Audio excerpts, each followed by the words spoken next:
কুলটি, কাটোয়া, ধূপগুড়ি, 3 জায়গায় 3 অগ্নিকাণ্ড। বৃহস্পতিবার ভোরে জলপাইগুড়ির ধূপগুড়িতে অগ্নিকাণ্ডের ঘটনায় মৃত্যু হলো এক শিক্ষকের। ধূপগুড়ির দেওমালিতে একটি বাড়িতে হঠাৎই আগুন লাগে। মুহূর্তে আগুন ছড়িয়ে পড়ে পাশের 3টি বাড়িতে।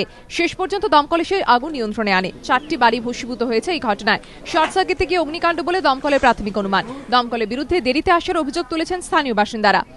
বাইক ছিল, বাইকের আগুনে পুরো ইয়ে হয়ে গেল, ঘরে দাউ দাউ করে দিয়েছে। এটি আবার গ্যাস সিলিন্ডারে আগুন লাগলো, মানে আমাদের চোখের সামনে। ঘর একটা ঘর ছিল প্রায় 80 ফুট, 4টে রুম ছিল, ঘর 3টে গেছে।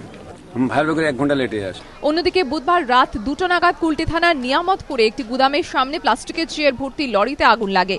লরিটিকে তখনই জিটি রোডের ওপরে নিয়ে আসেন চালক। ভস্মীভূত হয়ে যায় লরিটি। দমকলে 2টি ইঞ্জিন এসে আগুন নিয়ন্ত্রণে আনে। ঘটনার জেরে প্রায় 2 ঘন্টা বন্ধ ছিল জিটি রোডে যান চলাচল।